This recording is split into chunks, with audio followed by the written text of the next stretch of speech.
तो मैं हूं doctor Yashwant Patel, guarantee academy YouTube channel में आपका स्वागत है। तो आज हम लेकर आए हैं वीडियो जिसमें टॉपिक है परीक्षा पास करने का अचूक उपाय। कौन सी परीक्षा? कोई भी रिटेन परीक्षा, जैसे मैट्रिक हो, इंटर हो, बीए हो, बीएड हो, एमए हो, यानी किसी भी परीक्षा जिसमें आप आंसर शीट लिखते हैं, वो कोई भी परीक्षा पास करने का अचूक उपाय आज बता रहे हैं। ये बताए हुए उपाय के अनुसार जो भी परीक्षा देगा उसका रिजल्ट कन्फर्म है। हाँ, ये कितना परसेंटेज काम करता है? देखिए, अगर कोई फेल होने वाला है तो पास कर जाएगा। इस अचूक उपाय में उतनी ताकत है कि किसी की तैयारी खराब है जिससे वो फेल होने वाला है तो फेल ना होकर वो पास हो जाएगा। अगर किसी विद्यार्थी की तैयारी 3rd डिवीजन लायक है और वो चाहता है कि काश हम सेकेंड आ जाए, मान लीजिए कोई फेल है। हर इंसान, हर विद्यार्थी अपनी अपनी तैयारी को जानता है, बारीकी से समझता है कि हमारी तैयारी किस प्रकार है, और उसी हिसाब से वो विद्यार्थी अपने अंदर सोचता भी है। जिनकी तैयारी नहीं हो पाई है उनको फेल होने का डर सता रहा है, तो वैसे विद्यार्थी मन में सोचते हैं, हे भगवान, किसी तरह हम पास हो जाए, रिजल्ट हो जाए। तो विद्यार्थी का रिजल्ट हो जाएगा, 3rd डिवीजन से पास हो जाएगा। जो विद्यार्थी 3rd डिवीजन लायक है वो जानता है कि हमारा तो 3rd डिवीजन आ जाएगा, लेकिन काश 2nd डिवीजन आ जाता। तो वैसे विद्यार्थी इस नियम का पालन करेंगे तो 2nd आ जाएगा।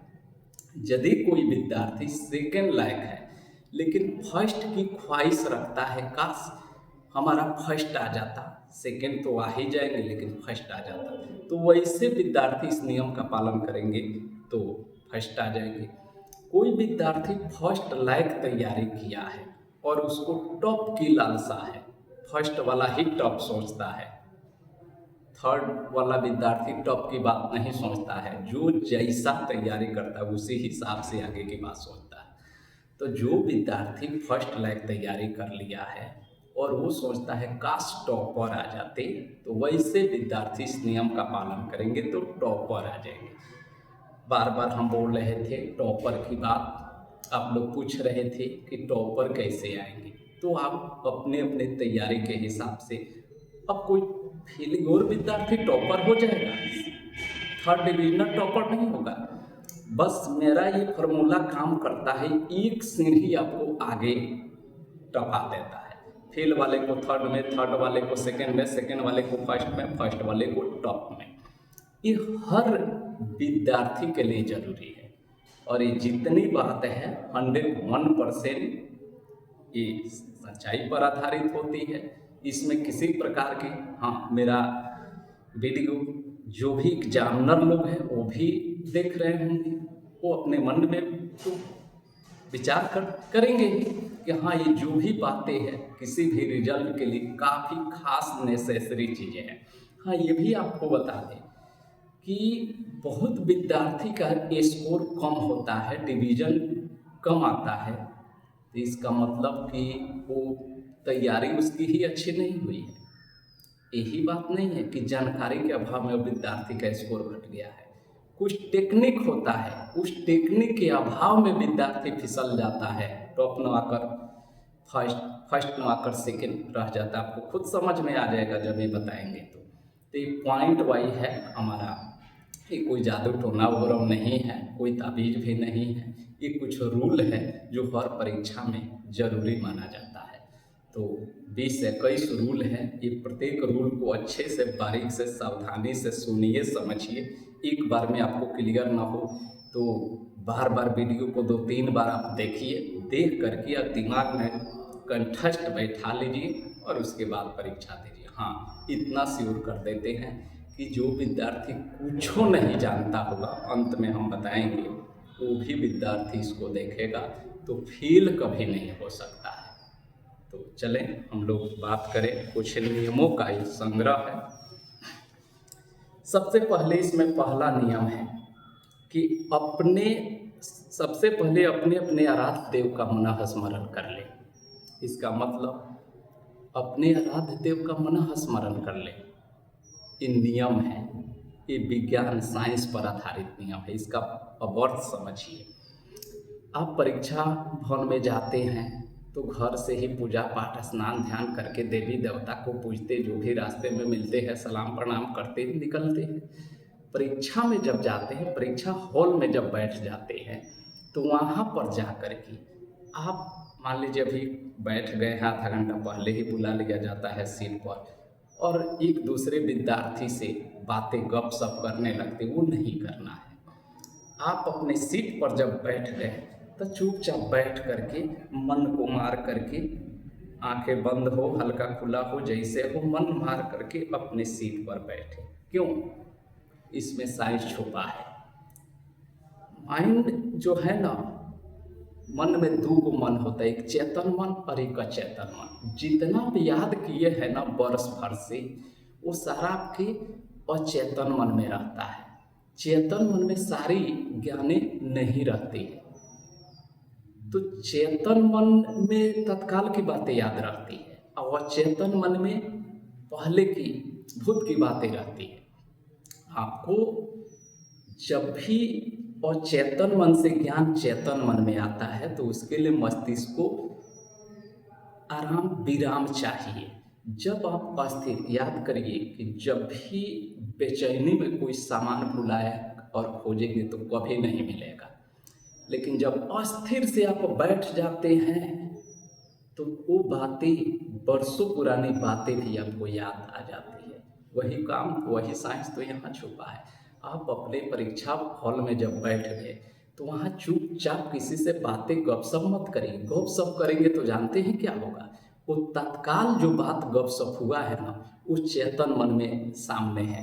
आप परीक्षा दीजिएगा, जितने लोगों से बात किए हैं वही बात आपके दिमाग पर बार बार याद आएगा। जब जब याद आएगा तो अचेतन मन का वो जो ज्ञान है ना, अंदर रह जाएगा। आपको पुराना वाला जो भी याद किया सब भूल जाइएगा, वो बाहर अइबे नहीं करेगा। क्योंकि चेतन मन में तो आपका अभी तत्काल का गप याद आ रहा है, इसलिए तत्काल का गप बंद करिए और मन को अस्थिर करिए। और मन को अस्थिर करने के लिए मन में जिस देवी देवता, अल्लाह मालिक, जिनको भी आप पूजते हैं, दिल से मानते हैं, उनका मन स्मरण करें। मन में उनका फोटो, अगर किसी देवी देवता को आप नहीं मानते हैं तो अपने माता पिता को मानते हैं ना, अपने माता पिता का फोटो ही अपने दिमाग पर, चेहरा पर रखिए। देखिए मन में ही फोटो। इससे क्या होगा? आपका माइंड जो है ना कंसंट्रेट होगा, एकाग्र होगा, और एकाग्र मन जैसे हुआ, बरसों पुरानी भूली हुई बात आपके दिमाग पर चली आती है। तो एक पहला रूल हुआ, क्या बताइए इसको? अपने सबसे पहले अपने मन स्थिति को एकाग्र करने के लिए अपने आराध्य देव को स्मरण करें। वो परीक्षा में सीट पर बैठ गए हैं, अभी एग्जाम शुरू नहीं हुआ है, तब अब क्वेश्चन पेपर, उत्तर पुस्तिका मिल गया आपको, अब क्या करिएगा? परीक्षा में दिए गए निर्देश को सावधानी पूर्वक पढ़कर समझे। ऊपरे लिखा रहता है कैसे आपको परीक्षा देना है, निर्देश। बोर्ड भी लिखता है कि दिए हुए निर्देश को सावधानी पूर्वक पढ़कर उत्तर दे। इस निर्देश को बच्चे पढ़ते नहीं है जल्दी, सोचते हैं क्या टाइम पास, निर्देश क्वेश्चन का तो उत्तर देना है, क्या निर्देश पढ़ना है। नहीं नहीं, ये मत समझिए। वो निर्देश नहीं पढ़ने के अभाव में 20 से 25% बच्चे गलती कर देते हैं। आखिर ऐसे थोड़े दिया है निर्देश, क्या कह रहा है? निर्देश से बहुत सारी बातें आपको समझ में आ जाती है कैसे परीक्षा देना है। ऊपरे निर्देश दिया उसके बाद कहता है कि विद्यार्थी यथासंभव अपने ही शब्दों में उत्तर दे। यानी जो भी आप उत्तर दीजिए अपनी भाषा, अपने शब्द में दीजिए, जिससे एग्जामिनर को पता चलेगा कि विद्यार्थी अपने से लिखा है। नहीं तो किताबी भाषा में जब आप लिखिएगा ना, तो एग्जामिनर समझ जाएगा कि आप चीट किए हैं, तो वैसा ही नंबर काट करके देगा। अपनी भाषा और चीटिंग भाषा वो समझ में आ जाती है। तो कहा कि सावधानी पूर्वक पढ़कर, इससे ये होगा। अब जैसे 12th के इतिहास की बात करें तो उसमें आपको 30 गो प्रश्न दिया रहेगा। लघु उत्तरीय प्रश्न, प्रश्न संख्या तो लिखा है प्रश्न संख्या 1 से लेकर 30 तक लघु उत्तरीय प्रश्न है। प्रत्येक प्रश्न का मान 2 अंक है, 2 अंक का होता है, जिनमें से विद्यार्थी किन्हीं 15 प्रश्नों का उत्तर दे। वो तो निर्देश कहा है, तो जो विद्यार्थी पढ़ा है निर्देश उसको पता अच्छा 30 को दिया है, 30 में कोई 15 का ही जवाब देना है।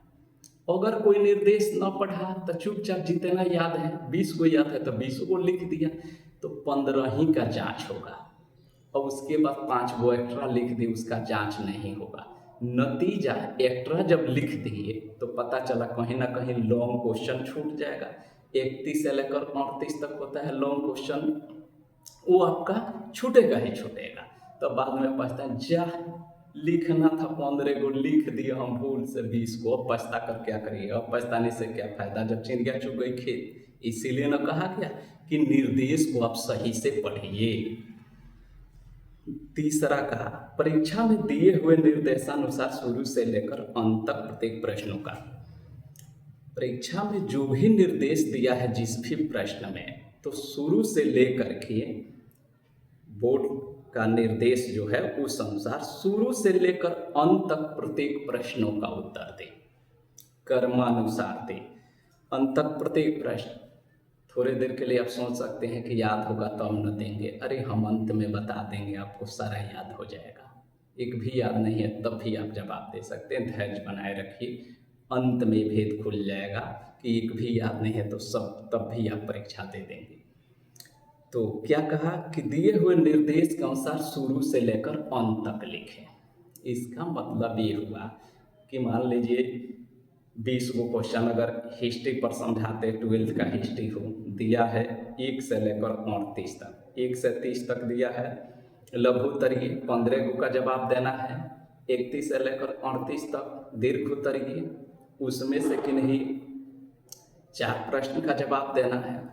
अब कहा कि शुरू से अंत तक 1 से 30 के बीच में कर्मानुसार आप उत्तर लिखिए। मान लीजिए 1 नहीं आता है, 2 नहीं, 3 आ रहा है ना, 3 को लिखिए, उसके बाद 4 नहीं, 5 नहीं आ रहा है, 6 को लिखिए। ऐसे माने क्रमानुसार लिखिए। कुछ बच्चे क्या करते हैं, पहले ही लिख देंगे 1, 38, 3, 27, 13, 4।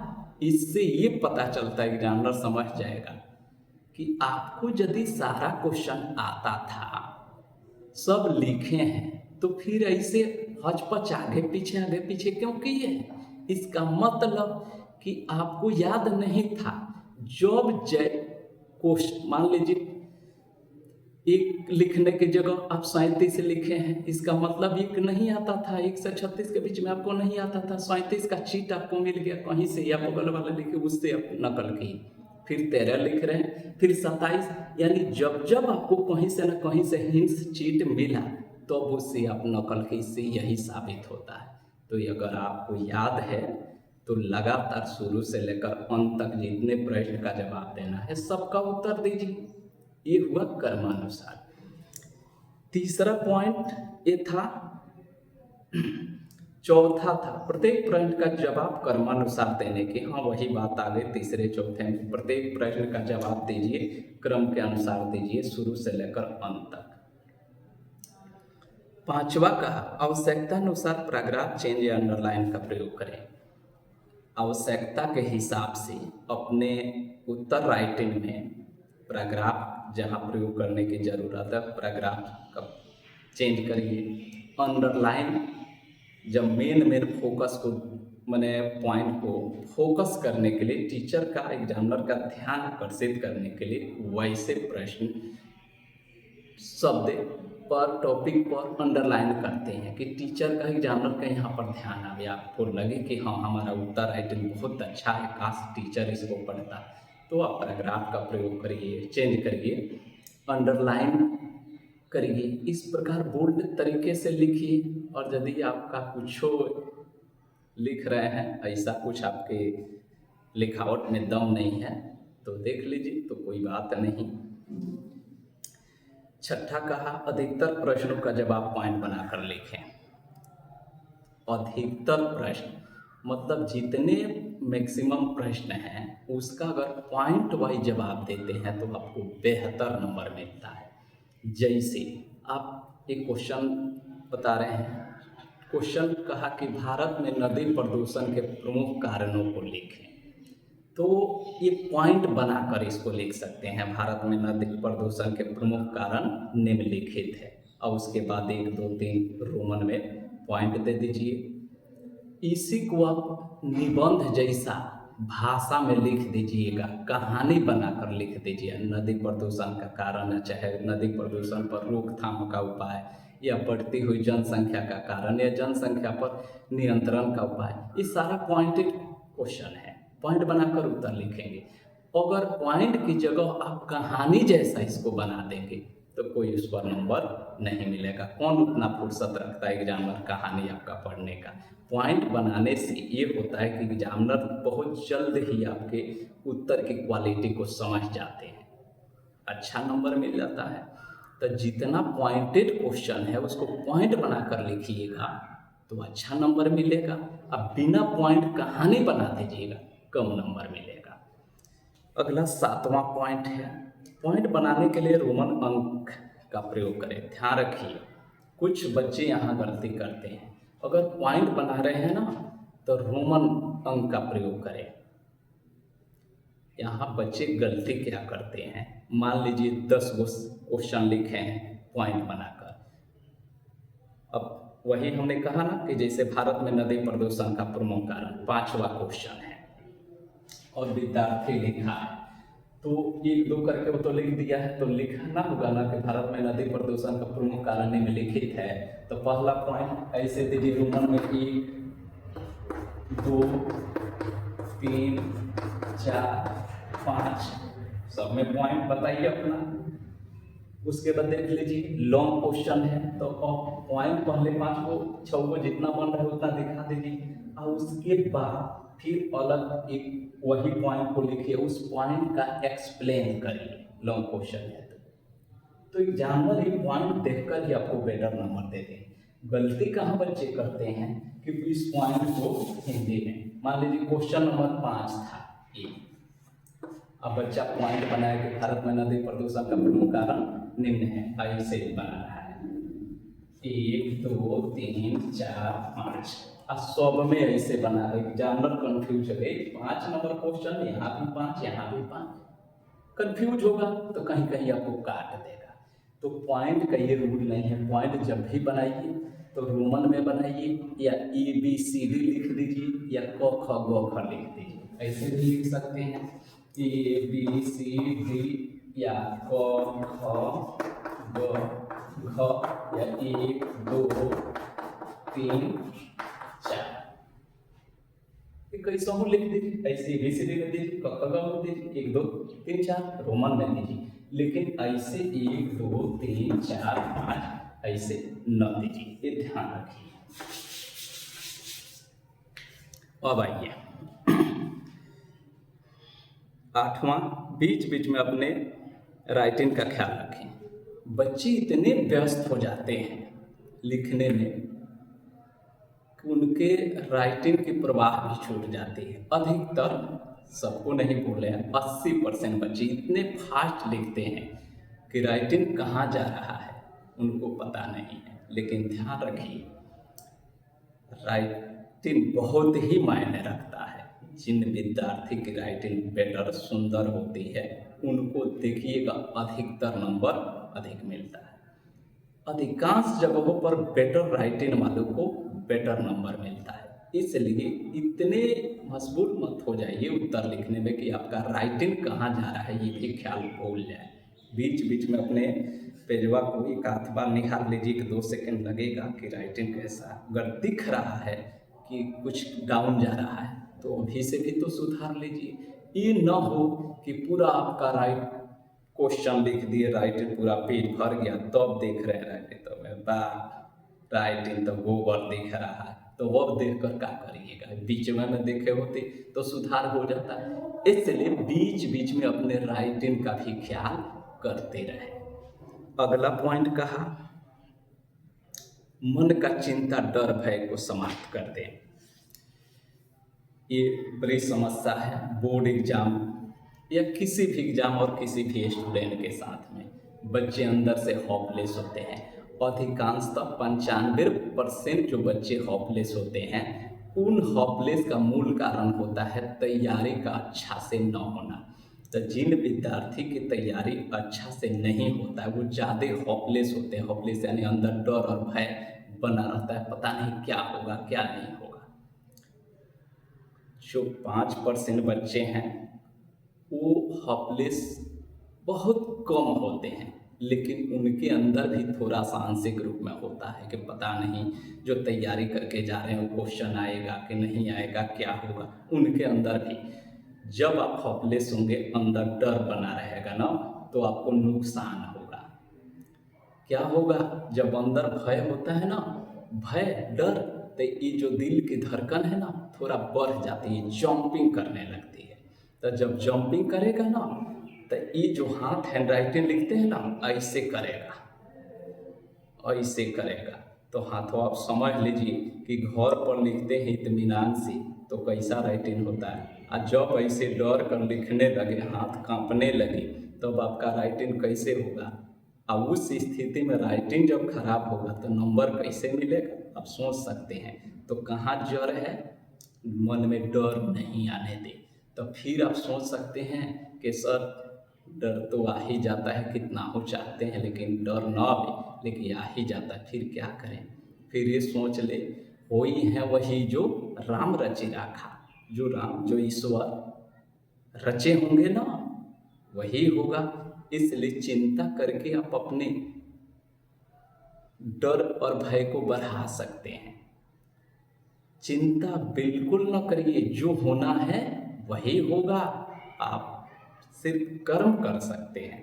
तो बेफिक्र होकर, नो टेंशन होकर, चिंता से रहित होकर आराम से एग्जाम दे। जब मन में शांति बना रहेगा ना, ये भी शांत होगा। जब ये शांत होगा, राइटिंग भी सुंदर और अच्छा होगा।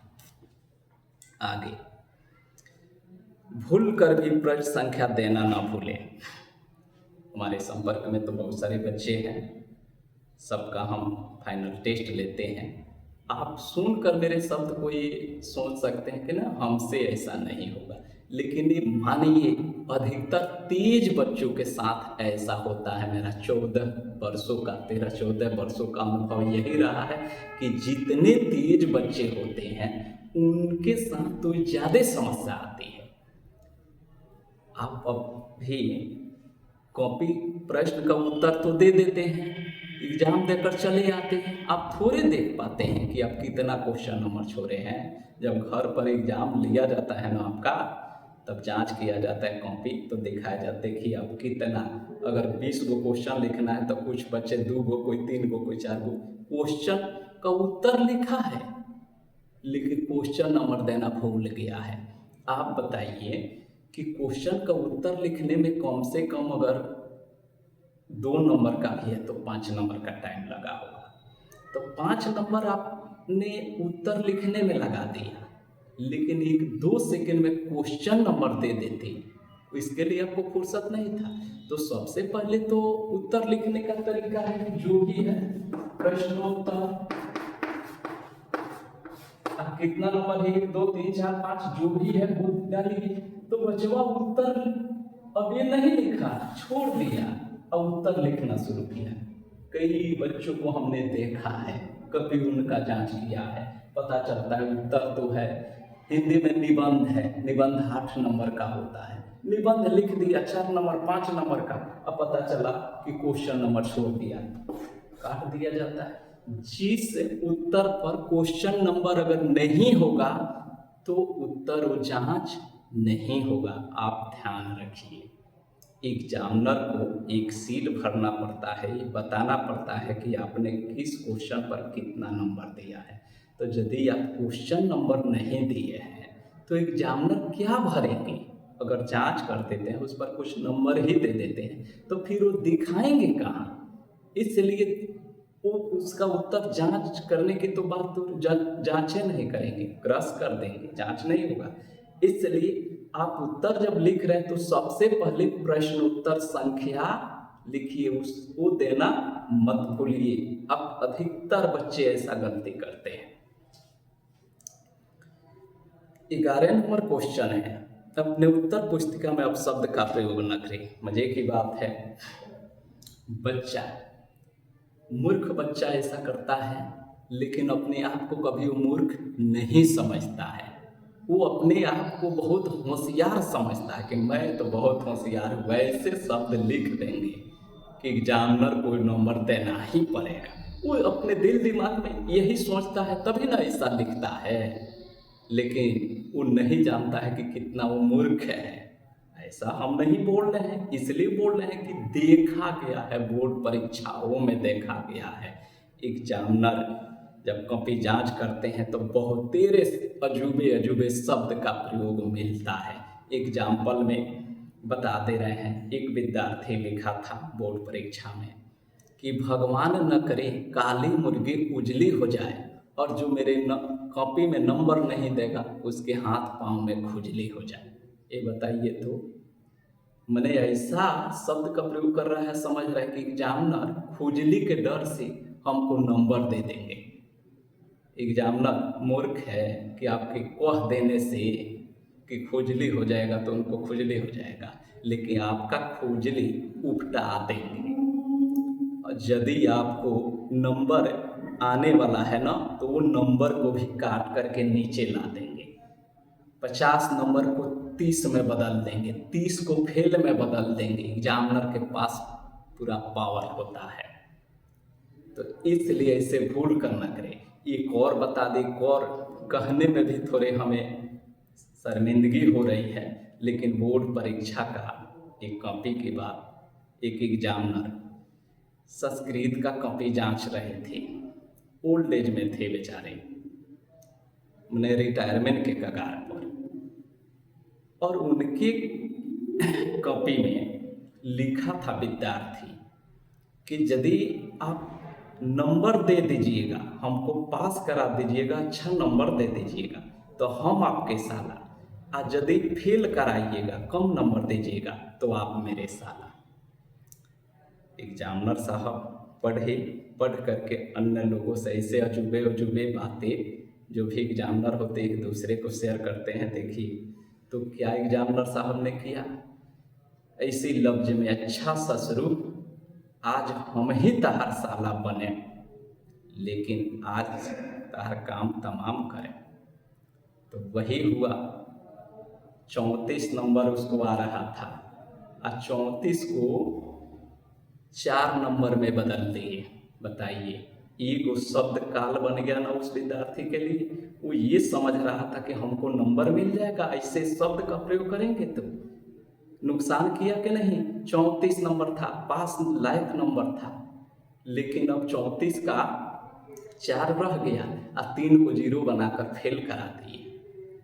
तो ऐसे ऐसे शब्दों का प्रयोग आप भूलकर भी न करें। ये बुद्धिमानी नहीं है, मूर्खता है, मूर्खता। और जितने बच्चे ऐसा किए हैं उनको भुगतना मिला है।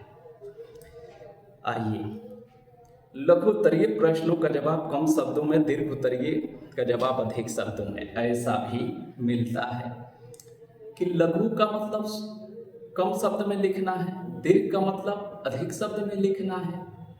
एग्जाम्पल दे रहे हैं, विद्यार्थी क्या करता है, अगर 2 नंबर का क्वेश्चन है, 2 नंबर के क्वेश्चन के लिए तो 1 पेज का उत्तर बहुत हो गया। वो बताता है कि 20 से 30 शब्द में 1 पेज मैक्सिमम बहुत हो गया। लेकिन विद्यार्थी क्या करता है कि याद रहता है वो 2 नंबर का क्वेश्चन, तो 2 पेज 3 पेज में लिख देता है। और दीर्घ उत्तरीय जो कहा कि 200, 250 से 300 शब्दों में, तो उसमें 2 पेज 3 पेज जाए तो सही है। तो जिसको 1 पेज में लिखना है, लघु उत्तरीय क्वेश्चन है, उसको 2 पेज 3 पेज में कर देता है। और जिसको 3 पेज 4 पेज में लिखना होता है, 2 पेज 3 पेज 4 पेज में दीर्घ उत्तरीय क्वेश्चन को, उसको कर देता है 4 लाइन, 5 लाइन, 3 लाइन, आधा पेज। ऐसे क्या नंबर मिलेगा? मान लीजिए 5 नंबर का क्वेश्चन है, 4 लाइन में आधा पेज में उत्तर दे रहे हैं, कितना नंबर मिलेगा? 1-1.5 नंबर बहुत मुश्किल से मिल जाएगा। और 2 नंबर का क्वेश्चन है, आप 3 पेज में लिख रहे हैं, तो 3 पेज में लिखेंगे तो क्या 2 में 4 मिल जाएगा? खूब मिलेगा। अच्छा लिखें तो 2 में 2 मिलेगा, और क्या मिलेगा? इसलिए लघु उत्तरीय क्वेश्चन है तो उसका जवाब आप कम शब्दों में, जितना में कह रहे उतना ही में दे, 1 पेज बहुत हो गया। दीर्घ उत्तरीय है तो उसका जवाब थोड़ा सा बढ़ा करके अधिक शब्दों में दे। कितना 5 नंबर का है तो कम से कम 2 पेज में उसका जवाब दे। तो यही हुआ कि लघु उत्तरीय का जवाब कम शब्द में और दीर्घ उत्तरीय का जवाब अधिक शब्दों में दे। इसमें जब कम शब्दों में देने लगेगा तो वही ना होता है, क्या होता है, बच्चे पूरा कॉपी को 2-3 पेज में ही भर करके ख़त्म कर देते हैं। 2 ही 3 पेज में उनकी परीक्षा समाप्त हो, 2-3 पेज में परीक्षा बोर्ड देता है आपको 24 पेज। वो अनुमानित दिया है कि लगभग आपका सब उत्तर इतना में एडजस्ट हो जाएगा, और आप 2-3 को पेज भरे हैं उससे पास करिएगा। न संभव हो 24 पेज को भर देना तो 20 पेज तो जाए। इंटर के विद्यार्थी मैट्रिक है तो 18-20 पेज तो जाए। उत्तर पुस्तिका में प्रश्न नहीं लिखें बल्कि प्रश्न संख्या देकर उत्तर लिखें। अगला नियम कहा कि उत्तर 13 नंबर, उत्तर पुस्तिका जिस पर आप प्रश्न का जवाब देते हैं वो उत्तर पुस्तिका होता है। क्या करता है विद्यार्थी, ऐसा मिलता है कि कोई अगर प्रश्न उसे याद नहीं है तो पूरा क्वेश्चन जितना प्रश्न पत्र में रहता है उसी को छाप देता है, सीरियल नंबर देकर 1 2 3 4 करके, और सारा क्वेश्चन में उतार देता है। गधा क्वेश्चन उतारेगा, सारा क्वेश्चन एग्जामिनर के दिमाग में रहता है कि कौन कौन क्वेश्चन पूछा है। जब क्वेश्चन उतार दोगे तो सबसे पहले उस पर उसका ध्यान जाएगा, एग्जामिनर का पकड़ लेगा, अरे भाई तो क्वेश्चन उतार दिया है, बिना नहीं भी मन होगा तो वो फेल कराएगा कि कुछ नहीं जानता। आप क्वेश्चन को बिल्कुल न उतारें। क्वेश्चन याद नहीं है तो क्वेश्चन खाली उतार दीजिएगा तो हो रहा होगा। ये 2 बातें इसमें छुपी है। एक बात की क्वेश्चन याद है तो बच्चे क्या करते हैं, जैसे कहा मान लीजिए क्वेश्चन है कि भारत में बढ़ती जनसंख्या पर प्रकाश डालें, तो अब 3 नंबर क्वेश्चन है तो लिखिए प्रश्नोत्तर 3, अब उत्तर लिखना शुरू कर दीजिए। लेकिन आप ये नहीं लिखिए उत्तर पुस्तिका में कि भारत में बढ़ती जनसंख्या पर प्रकाश डालें, ये नहीं लिखना है। क्वेश्चन नंबर सिर्फ दे करके प्रश्नोत्तर संख्या देकर उत्तर लिखा जाता है, क्वेश्चन को नहीं उतारा जाता है। कुछ बच्चे क्वेश्चन में उतार देते हैं, एक बात हो गई। दूसरी बात कि कुछ बच्चे होते हैं कि अगर कोई उत्तर याद नहीं है तो पूरे क्वेश्चन को छाप देते हैं। ऐसा भी आप नहीं करिए, क्वेश्चन की छापाई नहीं करिए, फेल हो जाइएगा। तो अगला कहा उत्तर याद नहीं है तो सिर्फ प्रश्न उतारे। वही चीज, अगर उत्तर एक भी याद नहीं है तो सिर्फ प्रश्न को न उतारें। आगे टाइम मैनेजमेंट कर लें। 15वां पॉइंट कहा कि टाइम मैनेजमेंट कर लें। आप घर पर ही मैनेज किया जाता है, पहले से 2-3 बार परीक्षाएं घर पर ही बोर्ड का क्वेश्चन पेपर लेकर दिया जाता है, उसमें आप खुद का पता चल जाता है कि आपसे क्वेश्चन पूरा हो पा रहा है कि नहीं, यानी कि किस क्वेश्चन पर कितना जवाब समय देना है। मान लीजिए लघु उत्तरीय कितना क्वेश्चन लिखना है, दीर्घ उत्तरीय कितना क्वेश्चन लिखना है, तो लघु में आप कितना कितना मिनट समय देंगे, दीर्घ में आप कितना कितना मिनट समय देंगे। ये सारा चीज कैलकुलेशन दिमाग में कर लीजिए कि एक लघु उत्तरीय इतना लिखना है, इतना मिनट समय देंगे तो इतना समय हो जाएगा, दीर्घ इतना लिखना है, इतना इतना मिनट समय देंगे, इतना समय हो जाएगा। तो क्या हमारा सारा क्वेश्चन लिखा पा रहा है? ये घर पर ही कैलकुलेशन कर लीजिए। अगर टाइम मैनेजमेंट नहीं करेंगे तो क्वेश्चन छूट जाएगा। बहुत सारे बच्चे हमसे फोन भी करते हैं कि सर क्या कहें, क्वेश्चन याद था हमको, अफसोस हो रहा है, 2 क्वेश्चन छूट गया, 3 क्वेश्चन छूट गए। एक शब्द में बोलते हैं हम कि आपने टाइम मैनेजमेंट नहीं किया। कैसे आपने टाइम को मैनेज किया कि आपका उत्तर याद था, आप क्वेश्चन लिख नहीं पाए, समय समाप्त हो गया। तो इसके लिए टाइम मैनेजमेंट घर पर ही सिखा जाता है, पहले से मॉक टेस्ट दे करके। आगे 16 नंबर पॉइंट है, कोई भी प्रश्न का उत्तर याद नहीं है तो उस स्थिति में उस प्रश्न से संबंधित बातों को आगे एक भी प्रश्न का उत्तर, हाँ 16 नंबर सबसे महत्वपूर्ण पॉइंट है। हाँ देखिएगा, ये हम नहीं सिखा रहे हैं, हम आपको ये नहीं बता रहे हैं कि आप ऐसे लिखिए, लेकिन कहा गया है मरता क्या ना करता। कुछ बच्चे ऐसे होते हैं, अच्छा है जो भी है तेज बच्चा ही है, 20 क्वेश्चन पूछा है, अब 20 में आपको 17 को क्वेश्चन का जवाब याद है, 3 को नहीं आता है।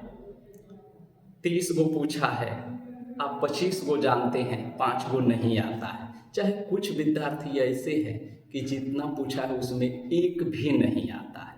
तो जो क्वेश्चन आपको नहीं आता है और छोड़ दीजिएगा, उस पर एक को नंबर मिलने वाला नहीं है। तो जब आप छोड़ देते, याद के अभाव में, क्वेश्चन नहीं जानकारी के अभाव में आप यदि छोड़ देते हैं, उस पर एक को नंबर मिलने वाला नहीं है। वैसी स्थिति में बता रहे हैं, ध्यान रखिएगा कि जिस स्थिति में आप याद के अभाव में, उत्तर की जानकारी के अभाव में आप छोड़ देने वाले हैं, वैसे स्थिति में आप किसी क्वेश्चन को छोड़िए मत।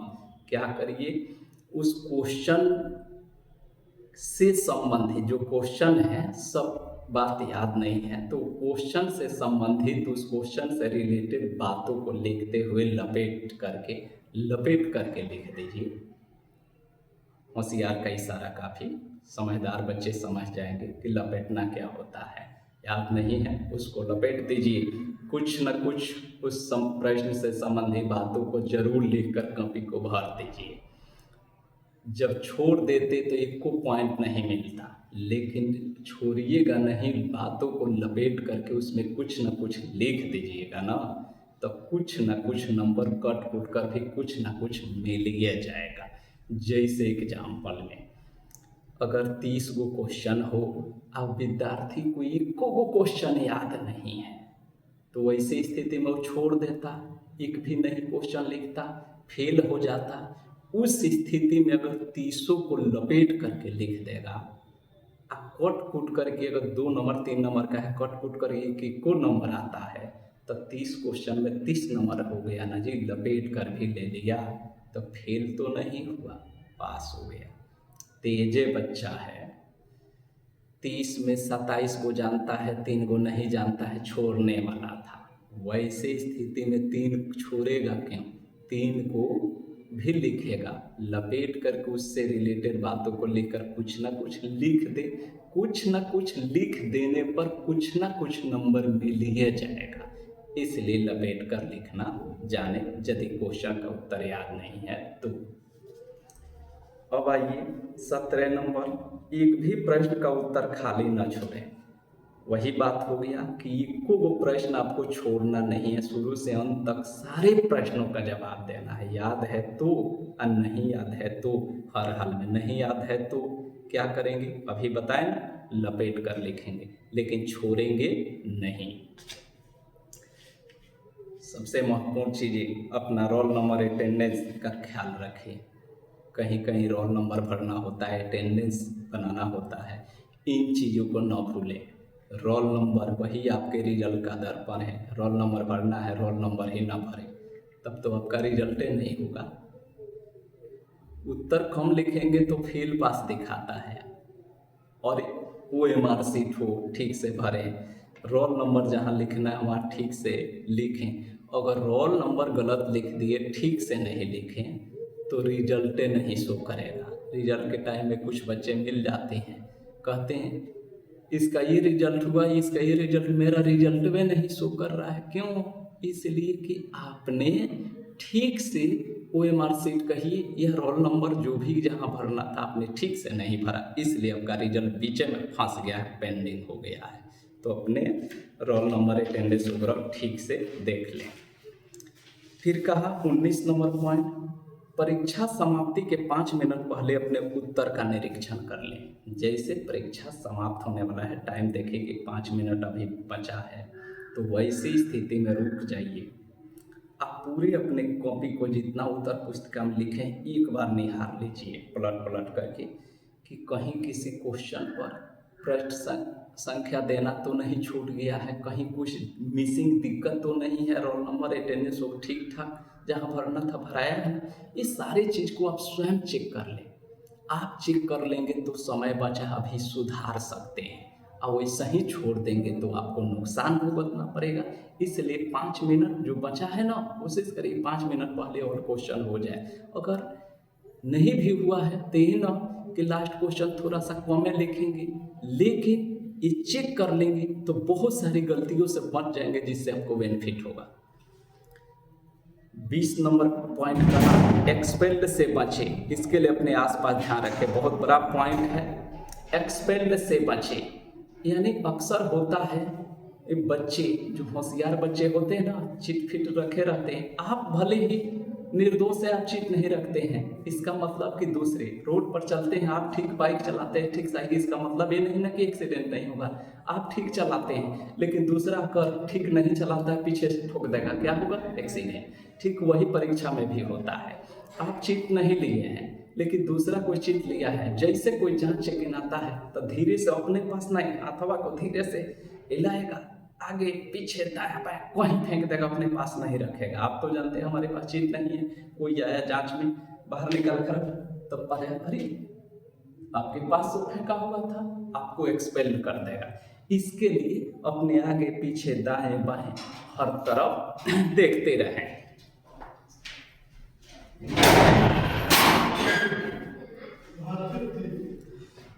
इसके लिए अपने आगे पीछे दाएं बाएं ये हर जगह देखते रहें ताकि आप एक्सपेल ना हो।